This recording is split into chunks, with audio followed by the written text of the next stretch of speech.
Hello everyone, Shalom and Chodesh Tov. Thank you for having me.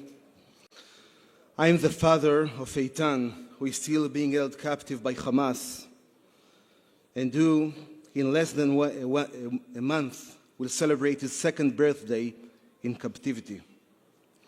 Our days are very difficult as a hostage family, but we are strong and optimistic and praying for our son and for good days for the people of Israel.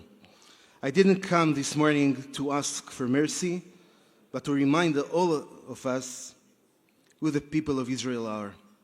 Let's start with my family. We live in Hebron, which is the second most important and holiest place for the Jewish people. Our fathers and mothers are buried in Hebron, and King David began his reign in Hebron 7 years before he was a king in Jerusalem. This place gives us a right and strength to deal with our terrible condition. Our son Eitan is our eldest of 8 children, 4 boys and 4 girls. On October 7, Eitan was a security guard at the Nova Festival, saving dozens of people from certain death until he was kidnapped at 12:30. The last thing we know Eitan did was take the body of a girl who had been raped and murdered and bury her in a nearby pit. This is Eitan's character: courage, determination, and concern for others. We know Eitan is alive, and we expect to see him soon, but we are still at war with an enemy who wants to destroy us.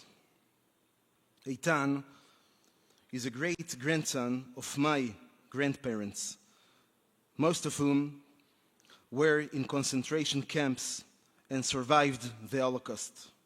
Like the Bibas family, the Nazis murdered my grandfather's wife and 2 young children. After the Holocaust, he remarried my grandmother. My grandparents came from Hungary and Romania. My wife's grandparents came from Germany and Romania. How did they know to return to the land of Israel, a place they'd never been? The answer is written in our Bible, which we gave to all humanity. This is the source of our right of this land.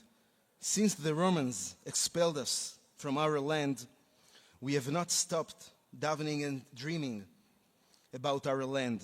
At least 3 times a day, we davened and asked God to bring us back here. At every Jewish wedding, we mention Jerusalem. And so far, hundreds of generations, the Jewish people have passed on the memory of this land, and especially the memory of our capital city, Jerusalem. For almost 4,000 years, they have tried to destroy us and have not succeeded. We do not exist because of history. We exist in spite of history. There is no horror in the world that we have not gone through.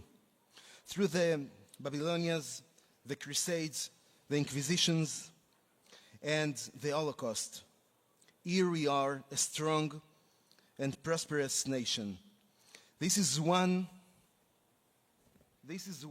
volume of the Talmud, printed in Berlin in 1862, and it is Holocaust survivor, more precisely a Kristallnacht survivor, and it tells the story of us, of the Jewish people.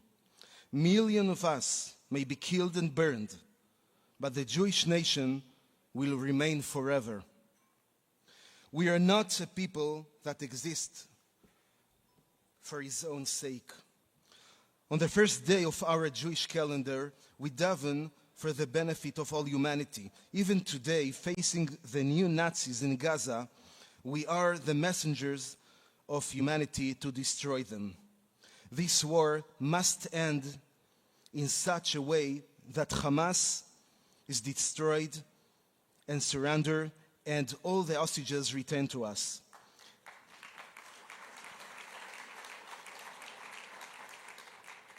The state of Israel cannot accept a situation where the hostages are back and Hamas returns to control the Gaza Strip. Therefore, we at the Tikva Forum will never call to end this war and surrender to Hamas. Never.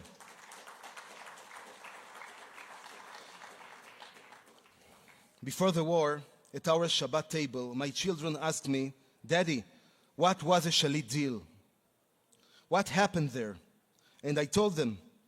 A discussion began between the children about whether to release terrorists or not. In the end, Eitan told us, "If I'm taken hostage during the reserve, I will not allow you to release me in exchange for terrorists." This is the education in our family. We know Eitan as a strong and optimistic guy, and we are confident that he will hold up and hope that very soon we will be able to hug him when he returns to us. Thank you for listening, and good news for all of us. Chodesh Tov.